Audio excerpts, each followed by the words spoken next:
দরুদ মিশরের সর্বময় ক্ষমতার অধিকারী, মিশরের মহান বাদশাহ। এমন কি ঘটল যে আমাকে স্মরণ করলেন? যদি বাধ্য না হতাম তাহলে আপনার মূল্যবান সময় নষ্ট করতাম না। কারা আপনাকে বাধ্য করলো শুনতে পারি? আমি ইউজারসিফের বিরুদ্ধে অভিযোগ করতে এসেছি। আমুনের ইবাদতখানায় গম প্রদানের বিনিময়ে মূল্য গ্রহণের কোনো এখতিয়ার বা হক তার কি আছে আলী জনাব? কেন হক থাকবে না? বছরের পর বছর মানুষের কষ্টার্জিত ফসল হচ্ছে গম, কেন সেগুলো আমুনের ইবাদতখানায় বিনামূল্যে দেয়া হবে? গম জনগণের কষ্টের ফসল, এতে কোনো সন্দেহ নেই, কিন্তু আমুনও জনগণের সঙ্গে সম্পৃক্ত এবং খাদেমগণ জনগণের ঈমানের হেফাজতকারী। যদি আমন খোদার বরকত আপনাদের উপর না থাকতো তাহলে কি আপনারা এত এত গম মজুত করতে পারতেন? কিন্তু আমরা তো জানি আপনারা সর্বক্ষণ চেষ্টা করেছেন প্রতিবন্ধকতা সৃষ্টি করতে, যেন জনগণ জনাব ইউজারশিপকে সাহায্য না করে এবং গুদামে ঠিকভাবে গম জমা না হয়। এসব কথার কোনো ভিত্তি নেই। সময় মতো আমরা সব প্রমাণ উপস্থাপন করব। কিন্তু এখন প্রশ্ন হচ্ছে, যেহেতু আমাদের কাছে গম বিক্রির ইচ্ছা রয়েছে, তাহলে কেন 3 গুণ বেশি দামে? প্রতি বস্তার দাম 3 গুণ কেন? এই কারণেই যে আপনারা প্রচুর ধন সম্পদের অধিকারী।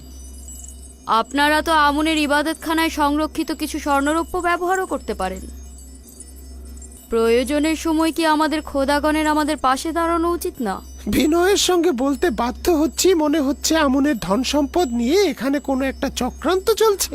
আপনাদেরকে কি কেউ গম কিনতে বাধ্য করছে? না জনাব ইউজারশিফ, যখন আমরা অন্যদের কাছ থেকে অর্ধেক মূল্যে গম কিনতে পারবো, তখন আপনাদের কাছ থেকে বেশি মূল্যে গম কিনতে বাধ্য নই। আমি আপনাদের সঙ্গে পুরোপুরি একমত জনাব অজ্ঞামোহর। আপনার যেখান থেকে ইচ্ছে আপনি গম ক্রয় করতে পারেন, যেখানে ইচ্ছা হবে না করবেন না। এমনকি আপনারা যদি চান অন্যান্য দেশ থেকে আমদানিও করতে পারেন।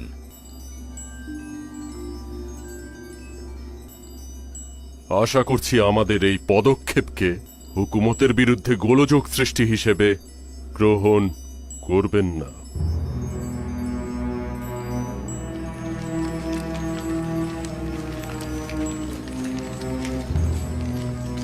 আলী জনাব, এতে বিশৃঙ্খলার সৃষ্টি হবে। তারা গম আমদানি করলে আমাদের উপর আমুনের বিজয় হবে। চিন্তা করবেন না, আমি আমার খোদার পক্ষ থেকে এমন কিছু জানি যা এই খাদেমরা জানে না। অতি দ্রুতই তারা আমাদের নিকট থেকে গম কিনতে বাধ্য হবে। আমি জনাব ইউজারশিফের প্রতি পুরোপুরি আস্থাশীল, তাই ইবাদতখানার পদক্ষেপে বিরোধী হচ্ছি না। আশা করছি জনাব ইউজারসিফের ভবিষ্যৎবাণী যথাসময়ে প্রতিফলিত হবে। আপনারা বিশ্বাস রাখার কারণেই আমি আরজ করছি। দুর্ভাগ্যবশত আমাদের প্রতিবেশী সকল রাষ্ট্রেই দুর্ভিক্ষ দেখা দিয়েছে, তাই অজ্ঞামোহর ও খাদেমগণ কোনো রাষ্ট্র থেকে গম আমদানি করতে সক্ষম হবেন না। আপনি কি চিন্তিত? এইটা খুবই ভালো খবর, আমি জানতাম না। খাদেমদের পরাজয়ের জন্য এটা উত্তম, কিন্তু ওই দেশের জনগণের জন্য এটা মোটেও ভালো নয়। আমরা দুর্ভিক্ষের ভবিষ্যৎবাণী করেছিলাম, কিন্তু তারা আমাদের কথা শোনেননি। এখন তারা কষ্টের মধ্যে পড়বে। কানানের লোকজন এই দুর্ভিক্ষে কি করছে? খোদা তাআলা, আপনি তাদের রক্ষা করুন।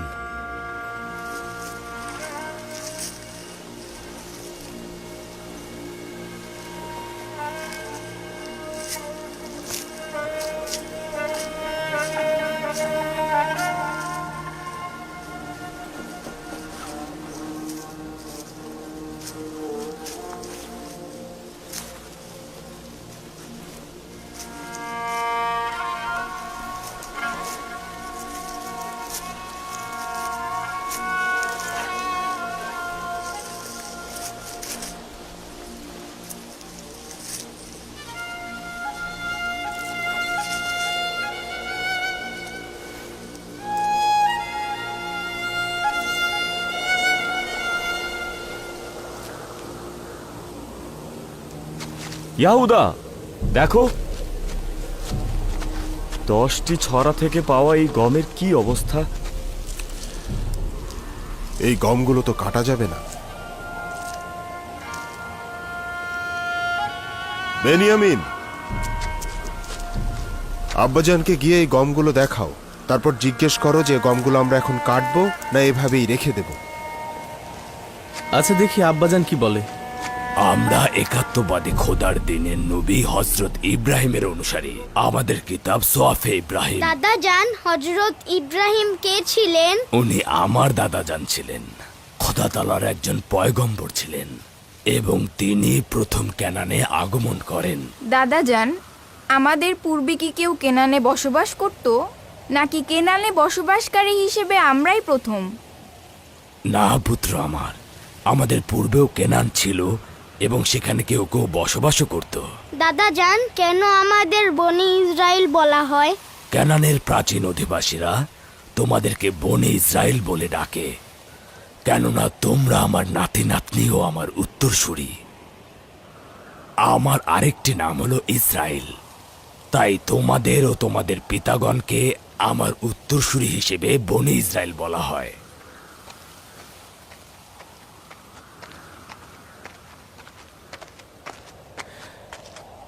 দরুদ খোদার নবী। কি হয়েছে পুত্র আমার? আব্বাজান, এই বছরের গমগুলো এই ধরনের, এগুলো কাটবো না রেখে দেব?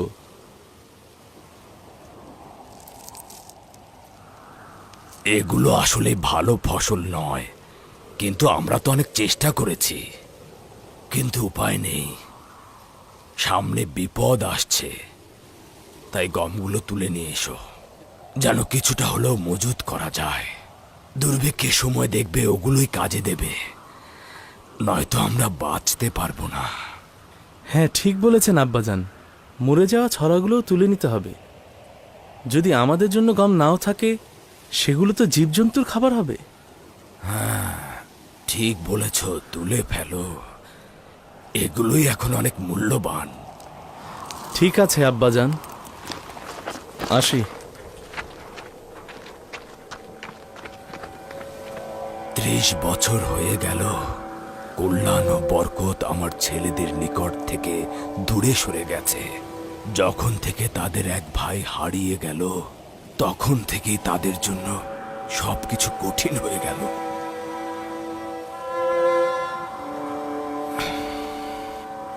জানি না কবে এর অবসান ঘটবে।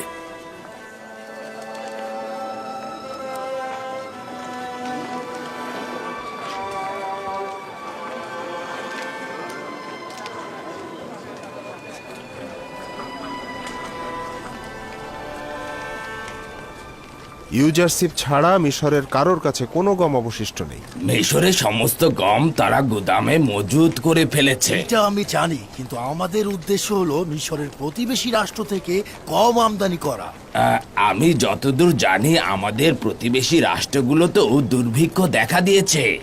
অন্য কোনো রাজ্যে খবর নিয়ে দেখুন, হয়তো সেখান থেকে আপনারা গম আমদানি করতে পারবেন।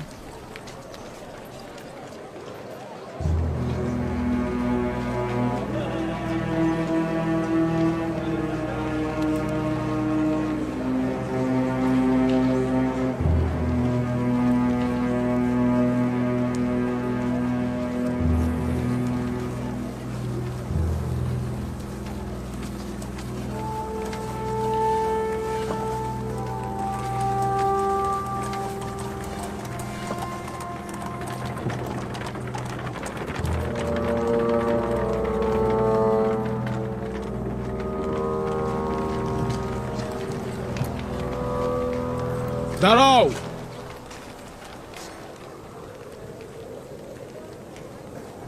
তোমাদের এই শহরে প্রবেশ করার কারণ কি? আমাদের জন্মভূমিতে দুর্ভিক্ষ দেখা দিয়েছে শুনেছি।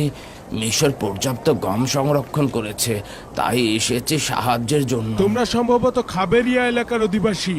হ্যাঁ, ঠিকই অনুমান করেছেন। এখানে দাঁড়াও, তোমাদের ব্যাপারে আমি সওয়াল করে আসছি।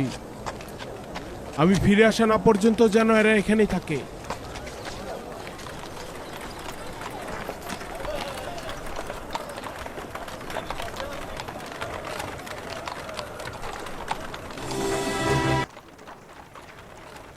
শুধুমাত্র নিজেদের গোলামের খরচ বহন করতে না পেরে এখন পর্যন্ত তেবুসে 400 জন গোলামকে আজাদ করে দিয়েছে তাদের মালিকরা। এই গোলামগণ অভাবী বলে বিবেচিত হবে এবং অবশ্যই তারা বিনামূল্যে গম পাবে। কেন বিনামূল্যে গম দিচ্ছেন? কেন এই গোলামদের কাজে লাগাচ্ছেন না? আপনাদের তো গম বন্টন, গোদামঘর দেখাশোনা ও হেফাজতের জন্য প্রচুর পরিমাণের জনবলের দরকার। তাদেরকে কাজের বিনিময়ে গম প্রদান করুন। সাবাস ওয়াসেনাথ, খুবই ভালো প্রস্তাব ছিল এটা। জনাব অখুনাতুন ও বানু নিফারতিতিকে অবশ্যই শুকরিয়া জ্ঞাপন করা উচিত, কেননা তোমার মতো জীবনসঙ্গী তারা আমাকে দিয়েছে। আমরা এই গোলামদের ব্যবহার করে আমাদের শ্রমিক সংকট মেটাতে পারি।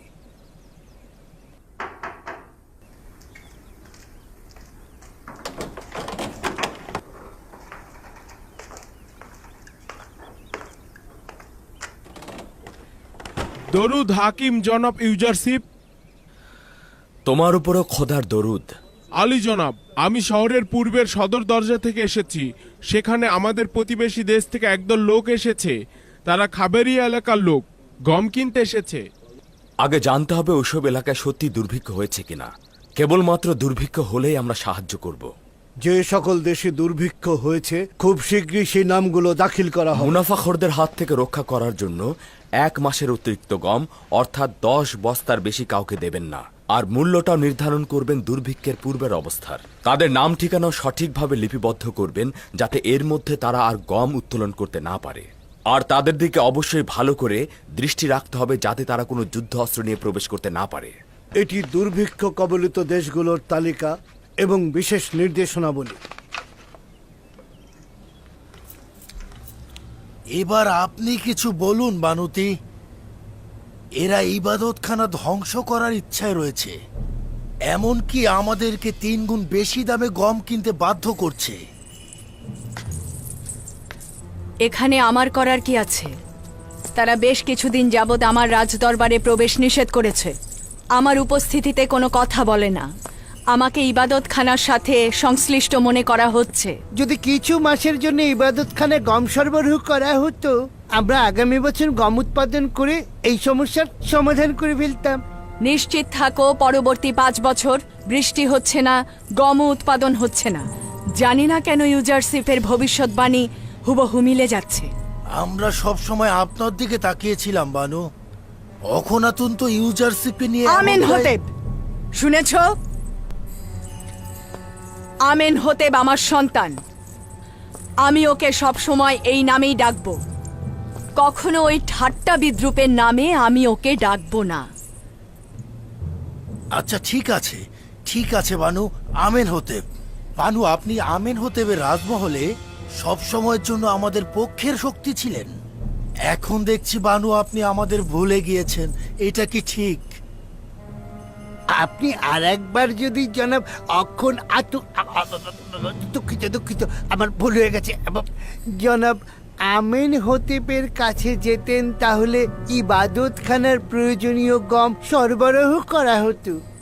আচ্ছা ঠিক আছে, আমি নিজে চেষ্টা করে দেখব।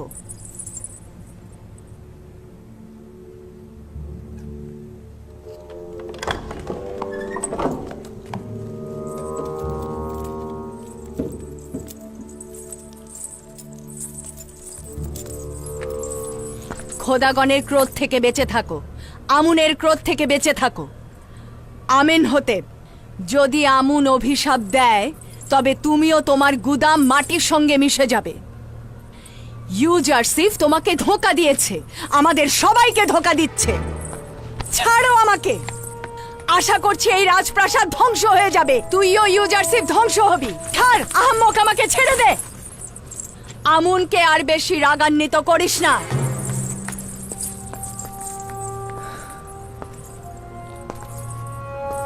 বানুতি খুবই রাগান্বিত।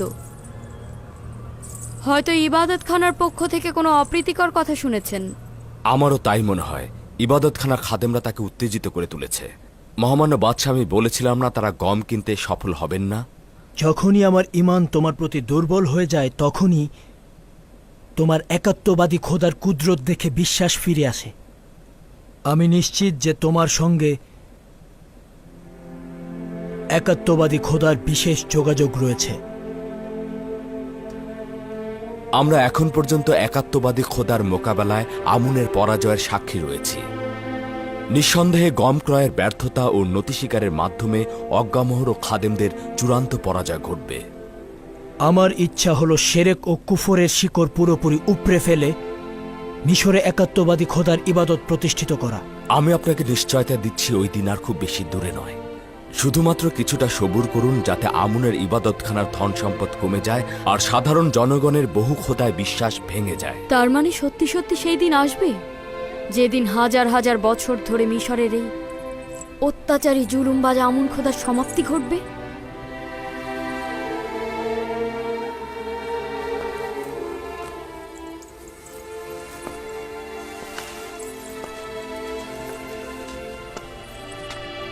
খোদা তালার ইচ্ছা একাত্মবাদী খোদার শেরেক ও কুফরি ইবাদতকারীদের বিরুদ্ধে অবশ্যই তার বিজয় লাভ করবেন, আর খোদা তালার এই ওয়াদার খুব শীঘ্রই প্রতিফলন ঘটবে।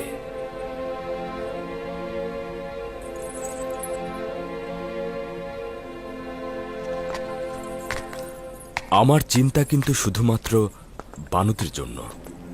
তিনি খাদেমদেরকে আমার হুকুমত ও পদক্ষেপ সম্পর্কে অগ্রিম সচেতন করতে পারেন। যদি বানুতি এতটাই বিপজ্জনক হয়ে ওঠেন, তবে তাকে জেলখানায় নিক্ষেপ করা হবে। মনে হয় না সেটা করা ঠিক হবে। তাকে রাজমহলের মধ্যে নজরদারিতে রাখতে হবে, যাতে সে বাহিরের কারোর সাথে কোনো যোগাযোগ রক্ষা করতে না পারে। আচ্ছা ঠিক আছে, হরেনহোপকে আমার নিকট পাঠিয়ে দাও। আমার মাতা বানুতি আজ থেকে নজরবন্দী। খাদেমদের সাথে তার যোগাযোগ যেন না হয়। তার সাথে যে দেখা করতে চাইবে আমার নিকট নিয়ে আসবে। তার রাজমহলের বাইরে যাবার ব্যাপারে কোনো অনুমতি নেই।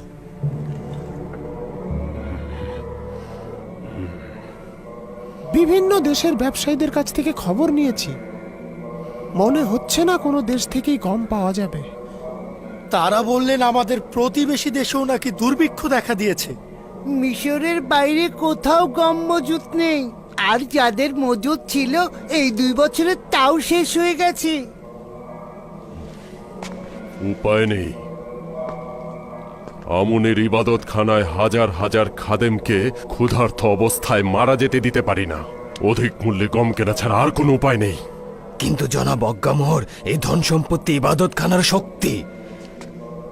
ইবাদতখানার আসল শক্তি হচ্ছে এই খাদেমগণ ও সাহায্যকারীগণ। তাদের ক্ষুধার্ত রেখে এই ধনভাণ্ডার দিয়ে কি করব? এখন তো গমের মূল্য ইবাদতখানার স্বর্ণের চাইতে অনেক বেশি। বাধ্য হয়ে ইবাদতখানার কিছু সম্পদ ব্যয় করতে হবে। ভান্ডার থেকে একটি থলে নাও এবং সঙ্গে কিছু প্রহরীও নাও। গম কেনার জন্য তেবসের গুদামের দিকে দ্রুত রওনা হও, দেরি করো না, যাও। গম ছাড়া ফিরে আসবে না। আমরা ইউজারশিপের মোকাবেলায় পরাজয় বরণ করতে বাধ্য হচ্ছি।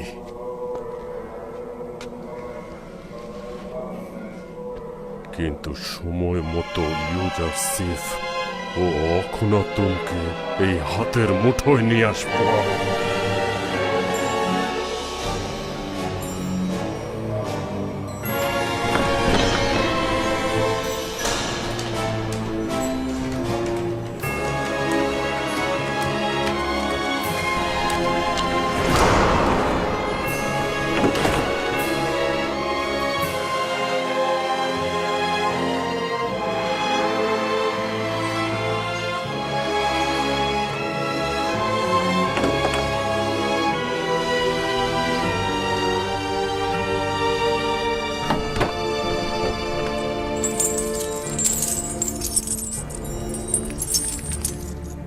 খোদাগণ ইউজারশিপকে ধ্বংস করো।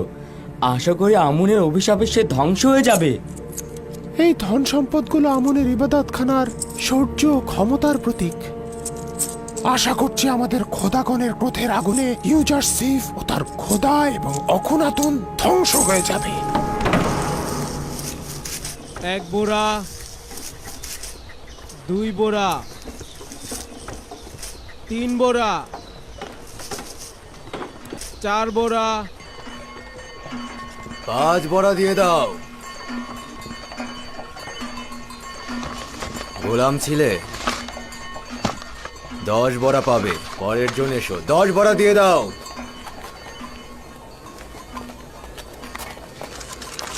আশা করছি এই মুদ্রাগুলো আগুন হয়ে যাবে আর তোমাদের গুদাম ছারখার হয়ে যাবে। আমি তো দেখতে পাচ্ছি এই মুদ্রাগুলো তোমাদের ভেতরেই আগুন জ্বালিয়েছে, তোমরাই জ্বলছো আর বলছো যে আমরা জ্বলবো। ব্যাপারটা একটু উল্টো হয়ে গেল না?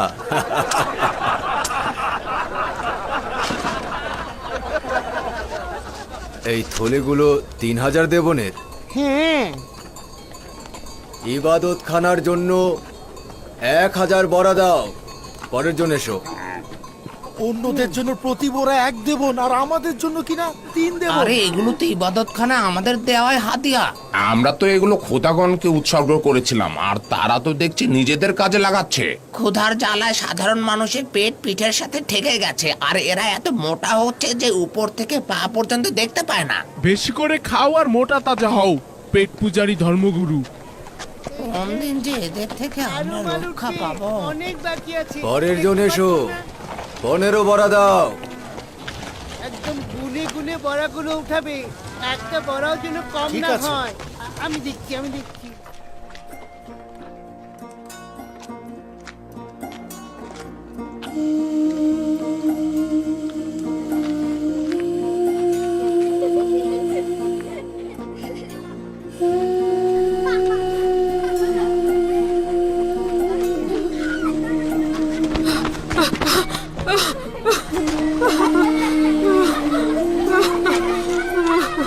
ইস, উনি পড়ে গেলেন।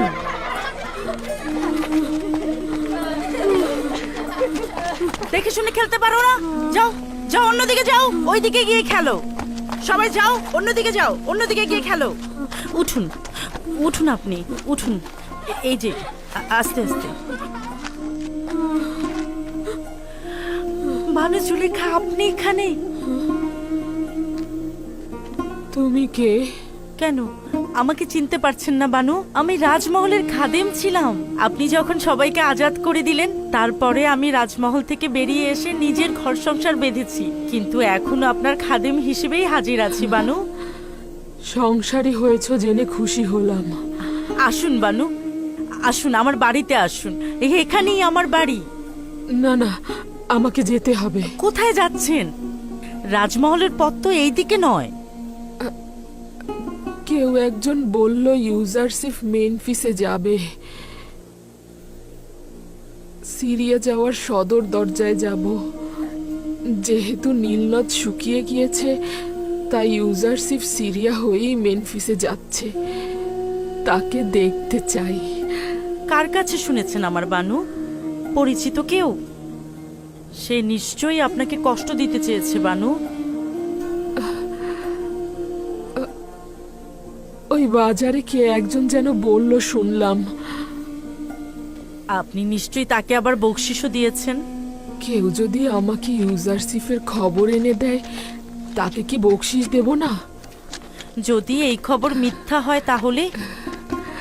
আর যদি সত্যি হয় আর তাকে ওই জায়গায় পাওয়া যায় তাহলে? কিন্তু বানু, আপনাকে দেখে মনে হচ্ছে আপনি ভালো দেখতে পাচ্ছেন না। তাহলে আপনি ইউজারশিপকে কিভাবে দেখতে পাবেন? আমার চোখ এখনো কিছুটা দেখতে পায়। তাছাড়া ইউজারশিপকে দেখার জন্য চর্মচক্ষুর দরকার নেই। আমি শুধু তার ঘ্রাণ নেব, এটাই যথেষ্ট। সে তো আমার আশেপাশেই থাকে। আমি আমার চোখ বন্ধ করলেও তাকে দেখতে পাই। আমি একটা মুহূর্ত ইউজারশিপকে ছাড়া জিন্দেগি করছি না। যদি এমনটা হতো তাহলে কবেই তো মরে যেতাম। বেচারা জুলেখা, একটা সময় কি শান শওকতি না ছিল, এখন দেখো কি অবস্থা হয়েছে তার।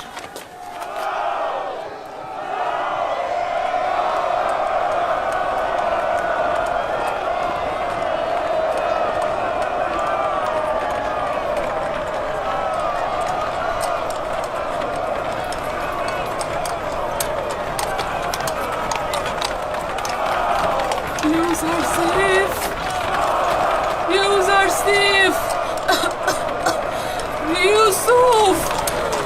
ইউসুফ!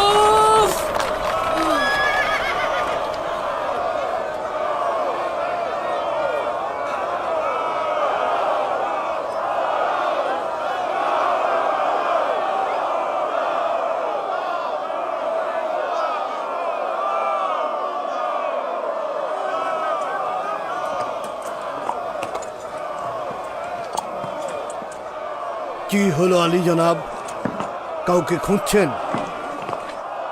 মনে হলো আমি শুনলাম কেউ আমাকে ইউসুফ বলে ডাকলো।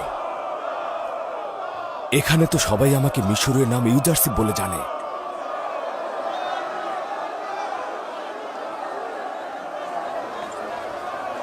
আলী জনাব কাউকে খুঁজছেন? একজন নারী আমাকে তার সমস্ত দয়া দিয়ে ইউসুফ নাম ধরে ডাকলো, আর কণ্ঠটি আমার খুব পরিচিত মনে হচ্ছে। দেখো তো এই কণ্ঠের মালিককে খুঁজে পাও কিনা।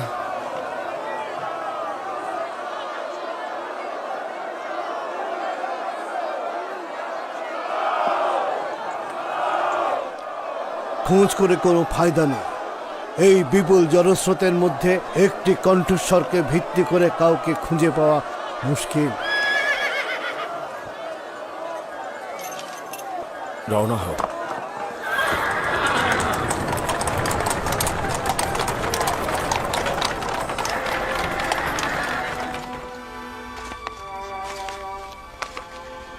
তমা তেবা তোমার সন্তান।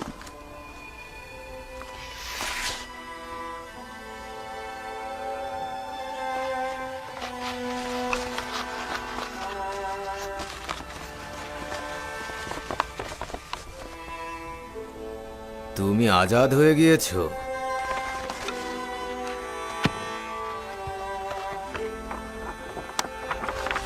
তুমি 1 মাসের গম বিনামূল্যে পাচ্ছ।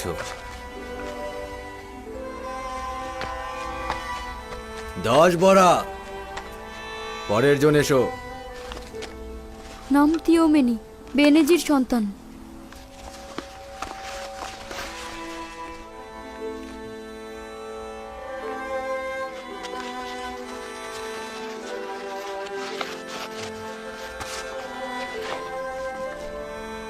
এটা তোমার আজাদির সনদ। তুমি 1 মাস বিনামূল্যে গম পাবে। 10 বড়া। পরের জনের Siguiente.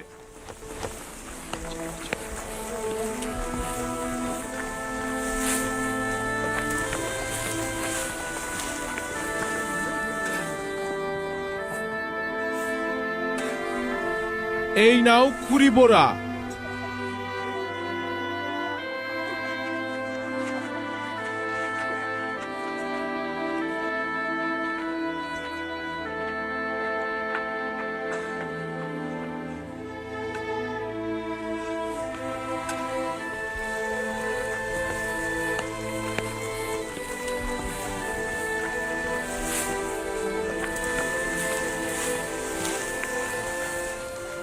কেন যে জুলেখাকে ভুলতে কারণ পারছি তুই না। তাকে ভালোবাসিস। যদিও এটা সত্য, তার কামনা বাসনা আমাকে রাগান্বিত করত, কিন্তু এখনো আমি তাকে ভালোবাসি, কারণ তিনি অত্যন্ত মজলুম। সত্যি বলছি, আমি তাকে ভালোবাসি, এখনো অনেক ভালোবাসি।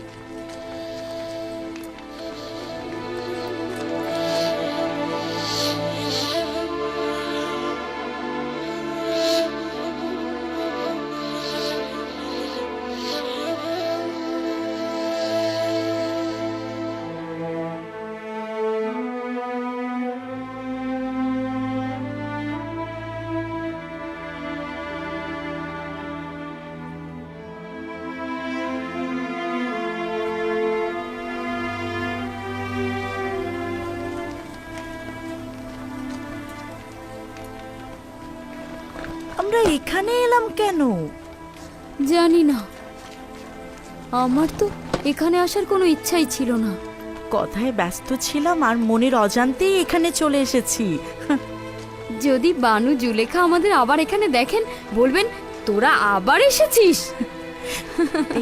যদি একমত থাকিস এখান থেকে কিছু গম তাকে দিয়ে আসি। অবশ্যই একমত আছি, চল। কেননা তিনি তো আর গম আনতে যাবেন না, আর তাকে হয়তো গম দেবেও না। আমি তো ভয় পাচ্ছি তিনি কি খেয়ে বাঁচবেন। চল চল দেখে আসি।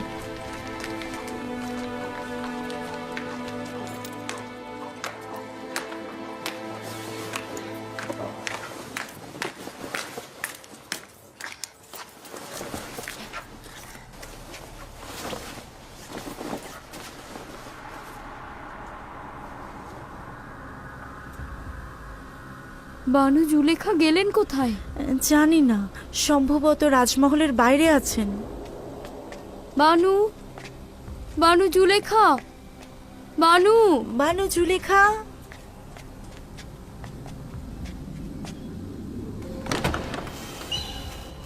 বানু, বানু, বানু, বানু, বানু, কোথায় আপনি? বানু জুলেখা, বানু, বানু কোথায় আপনি? বানু, বানু, বানু, বানু জুলেখা, বানু।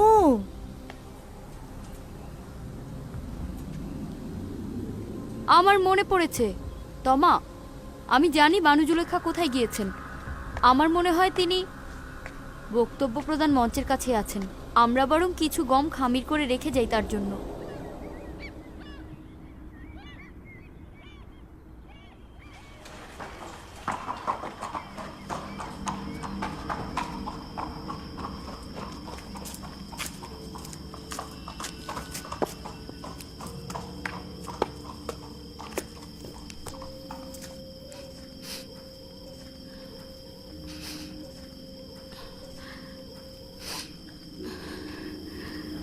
তাজা রুটির ঘ্রাণ।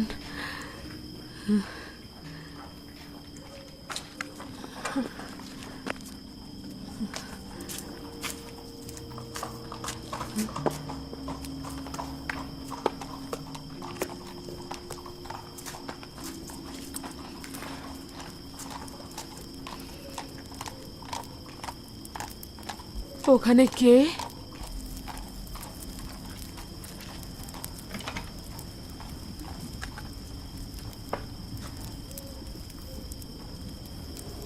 জিজ্ঞেস করছে এখানে কে? সালাম বানু, খোশামদিদ। পুরো রাজমহলে আপনাকে খুঁজেছি। আপনার জন্য গরম রুটি প্রস্তুত আছে বানু। জানতাম আপনি ফিরে আসবেন। নিঃসন্দেহে ক্ষুধার্ত। আপনার জন্য তাজা রুটি ভেজে রেখেছি।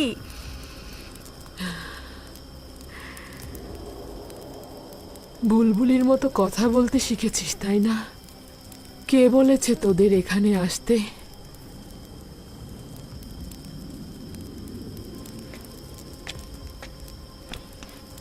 আসুন বানু, আসুন, এখানটাতে বসুন। কিছুটা রুটি দেই আপনাকে।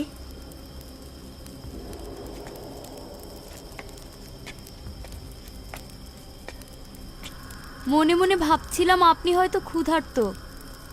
কিছুটা গম পিষে আটা তৈরি করেছি আপনার রুটি তৈরির জন্য, আর কিছুটা গম আর আটা ওখানে রেখেছি। আমরা আপনাকে একটিবার দেখার জন্য এসেছিলাম। এখনই হয়তো চলে যাব।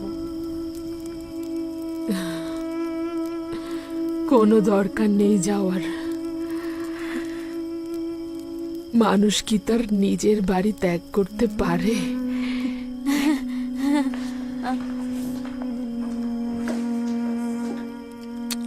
আমাদের তো যাবার জায়গা নেই বানু। বাল্যকাল থেকে এই রাজমহলেই বড় হয়েছি। এখন কোথায় যাব বানু? আমাদের যেমন যাবার জায়গা নেই সেটাও সত্য, আবার আপনাকে ছাড়াও থাকতে পারবো না। আপনি তাড়িয়ে দিলেন তাই, কিন্তু আমরা তো জানি না কোথায় যাব।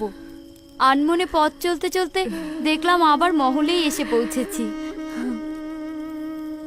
আমারও তোদের দরকার।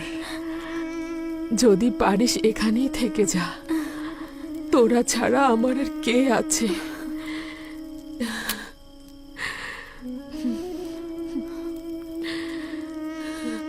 আচ্ছা বানু, বললেন না তো আজ কোথায় গিয়েছিলেন?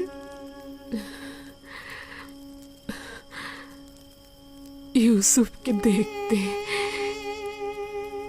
ইউসুফ?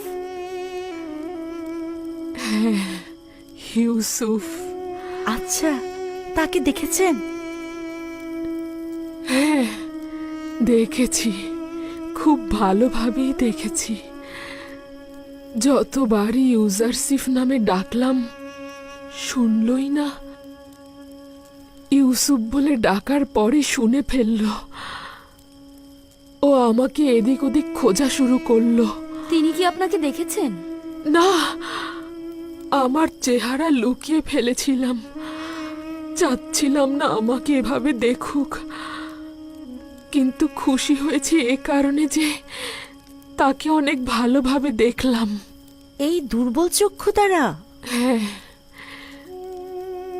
পুরোপুরি অন্ধ হয়ে যাওয়ার আগে আমি আমার ইউসুফকে দেখলাম কতটা অভিজাত হয়েছে। সবাই তাকে কতটা সম্মান দেয়। সকলেই তাকে দেখে আনন্দিত হয়েছিল। কখনো কখনো লোকদের প্রতি হিংসা হচ্ছিল, কেন আমি ছাড়া সবাই তাকে ভালোবাসে। আবার কখনো কখনো আমার তাদের ভালোবাসা দেখে মনটা ভরে যাচ্ছিল, কেননা আমার মাহবুবকে আমার ন্যায় মর্যাদাবান মনে করছে এবং ভালোবাসা দিচ্ছে।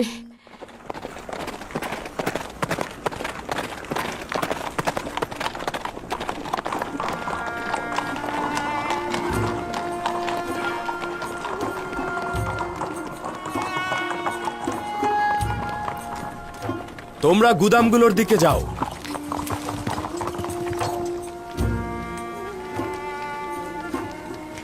খোদাগণ হাকিম ইউজারশিপের হেফাজত করুক। এগুলো আপনার কারণেই হয়েছে। যদি শীষ ছাড়া শুধু গম সংরক্ষণ করতাম, আমাদের জীবজন্তু সবই মারা পড়তো। এগুলো সব মহান খোদা তাআলার সন্তুষ্টির ফসল। তবে গমগুলো শীর্ষসহ মজুতের ভিন্ন একটি কারণও রয়েছে, সেটা পরে জানতে পারবে।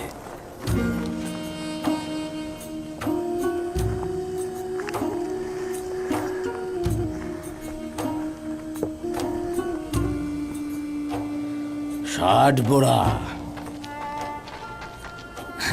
পরের জন মেবামুন, হুদপুর সন্তান, সদস্য সংখ্যা 7, 15টি ভেড়া, 2টি গরু, 7 জনের জন্য। 70 বোড়া, 70 দেবন, ঠিক আছে? আর পশুগুলোর খাবারের জন্য 2 ঝোপা 20 দেবন, সব মিলিয়ে 90 দেবন। দেবুন নাই। স্বর্ণালঙ্কার বা রৌপ্য কিছু? আমার কাছে তো ওগুলো নেই, তবে গরু ও ভেড়া রয়েছে। নেবেন? কোনো সমস্যা নেই, গরু ভেড়াও নেওয়া যেতে পারে। শুধুমাত্র দলিলে লিখে নিন এগুলো মিশরের হুকুমতের সঙ্গে সম্পর্কিত। তবে প্রাণীগুলো মালিকের নিকট থাকবে এবং তিনি তার রক্ষণাবেক্ষণ করবে। তার মানে আমি ভেড়াগুলোর বিনিময়ে গম পাচ্ছি এবং আমার পশুগুলোকে নিজের কাছে রাখতে পারবো? হ্যাঁ, তবে মনে রাখবে সেগুলো কিন্তু মিশরের রাষ্ট্রীয় সম্পদ। হুকুমত যখন যে মুহূর্তে সেগুলো চাইবে তুমি তখন তা দিতে বাধ্য থাকবে। শুক্রিয়া আলী জনাব, আপনাকে অনেক অনেক শুক্রিয়া। এর চাইতে উত্তম কি আর আছে? আমার যে কোনো একটা গরুর বিনিময়ে আমাকে গম দিন। বলুন আমাকে কোন দলিলে স্বাক্ষর করতে হবে? শুক্রিয়া আলী জনাব, শুক্রিয়া। শুক্রিয়া আলী জনাব। খোদা তোমার হেফাজত করুক। যদি দেবন না থাকে তাহলে অবশ্যই স্বর্ণরৌপ্য গ্রহণ করবেন, আর যদি স্বর্ণরৌপ্য না থাকে তাহলে ভেড়া ও চতুষ্পদ প্রাণীও গ্রহণ করবেন। তবে প্রাণীগুলোকে কিন্তু তার মালিকের নিকটই রাখবেন। যদি চতুষ্পদ প্রাণী না থাকে তাহলে বাড়িঘর ও জমি জমা রাখবেন। দলিলের মাধ্যমে বাড়িঘরের মালিকানা থাকবে রাষ্ট্রের, কিন্তু তারা সেখানে থাকতে পারবে। যাওয়া যাক। আমি তো কিছুই বুঝতে পারছি না, এটা কি ধরনের কাজ? পরের জন এসো। আমাদের উদ্দেশ্য ইনসাফ প্রতিষ্ঠা করা, পরে জানতে পারবেন। চলো রওনা করো। এই ধরনের লেনদেনটা আমার কাছে কেমন যেন লাগছে। আপনি জনগণের জমি জমা ও পশুর বিনিময়ে গম দিচ্ছেন, কিন্তু কোনো কিছুই হুকুমতের মালিকানায় আনছেন না। সবুর করুন, দেখবেন এমন সময় আসবে যখন এই মজাটাই হাকিকত হবে, যা আপনারা পূর্বে কখনো কল্পনা করেননি। শুধু এখন এতটুকুই জানুন, মিশরকে একদম ওলটপালট করে দেওয়া হবে। জুলুমবাজদের পতন ঘটবে এবং তাদের জায়গায় মজলুম ও মর্যাদার প্রতিষ্ঠা পাবে। কিন্তু এও কি সম্ভব? যদি খোদা তাআলা চান তো অবশ্যই সম্ভব।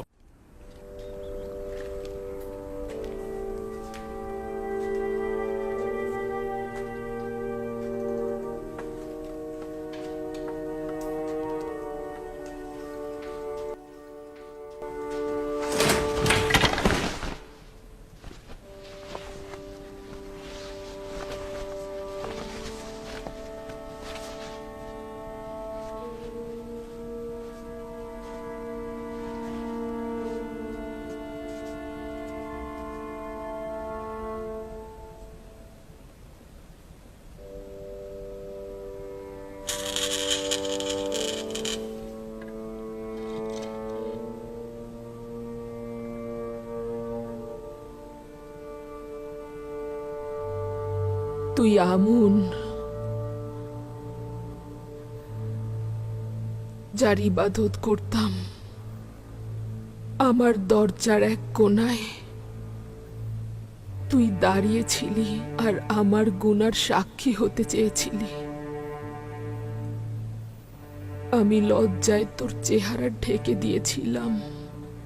কি হয়েছে তোর? কেন এমন মাটিতে পড়ে আছিস? আমি দীর্ঘদিন তোর প্রতি গাফেল ছিলাম। দেখতেই পাচ্ছিস আমি দুর্বল ও অসমর্থ, নিজের দায়িত্ব পালনে অক্ষম। আমি শুধু তোকেই নয়, নিজেকেও ভুলে গেছি। ভুলে গিয়েছি আমি একসময় শ্রেষ্ঠত্ব ও সৌন্দর্যে মহান ছিলাম। তুই তখনও আমার প্রিয় ছিলি, কিন্তু যখন নিজের প্রতি গাফেল হলাম, তোর প্রতিও গাফেল হয়ে গেলাম। তোর কাছে গোপন করব না, সম্ভবত ইচ্ছাকৃতভাবেই তোর প্রতি গাফেল ছিলাম। সারা জীবন তোর ইবাদত করেছি, কিন্তু তুই দুর্ভাগ্যবশত তোর বান্দাদের প্রতি কোনো রহম করলি না। আমুনের ইলাহি হিসেবে আমি অমনোযোগী ছিলাম। আমি নিজের গুনাহের কারণে তোর কাছে আসতে লজ্জা পেতাম, কিন্তু তুই মানুষের সম্মুখে আমাকে আরো লজ্জিত করলি, কোনরূপ সাহায্যও করিসনি।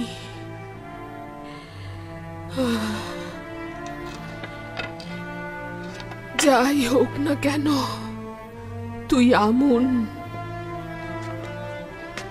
তুই মিশরের মহান খোদা, কিন্তু না, না,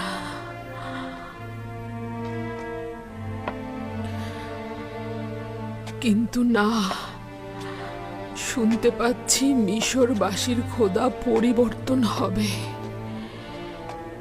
ইউসুফ ধর্মের পরিবর্তন করতে চাইছে।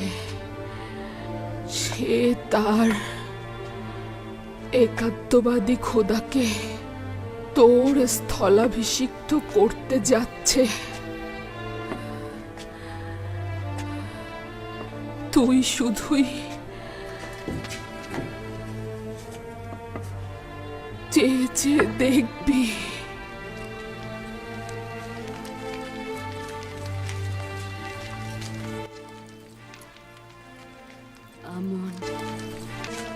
দেখলি তো,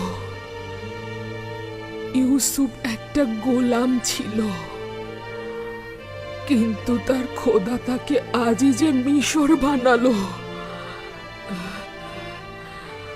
ইউসুফ এমন এক খোদার ইবাদত করে যে তার বান্দার প্রতি রহম করে। তাকে কি সম্মান জানানো উচিত নয়? আমুনের জায়গায় তারই তো ইবাদত পাওয়া উচিত। তুই আমার জন্য কি করেছিস? ইউজারসিফের খোদার কাছ থেকে অন্তত রহম করা শেখ।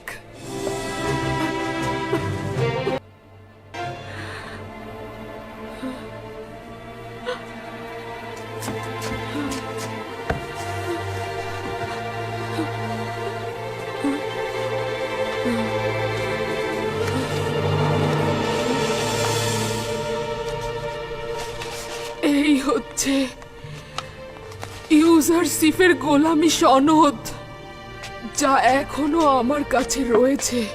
দেখতে পাচ্ছিস, ইউসুফের খোদা একজন গোলামকে তুচ্ছ তাচ্ছিল্য ও অপমানের জায়গা থেকে সম্মানের সর্বোচ্চ শিখরে অধিষ্ঠিত করেছে, আর মিশরের সম্মানিত একজন বানুকে সম্মানের শিখর থেকে ধুলোয় মিশিয়ে দিয়েছিস। ইউসুফের খোদার লানত তোর ওপর। তুই আমাকে তুচ্ছ তাচ্ছিল্য এক খেলনায় পরিণত করেছিস। তুই এক অক্ষম খোদা।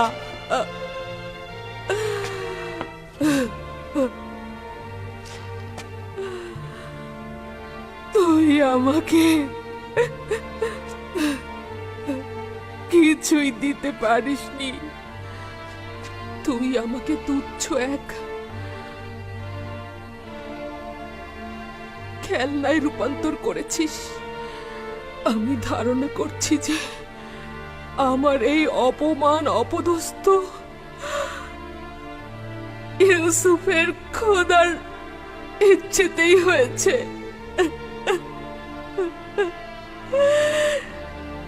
এই অপমান আমার পুরস্কার।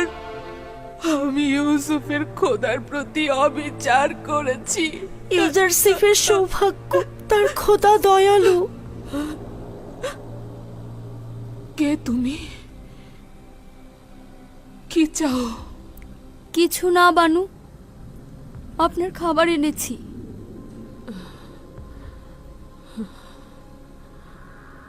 আমুনের সাথে কি করেছি দেখেছো? এটা তার প্রাপ্য ছিল, আরো আগেই করা উচিত ছিল। এখন আমি ইউসুফের খোদার হক কিভাবে আদায় করব? কিভাবে তাকে খুশি করব আমি?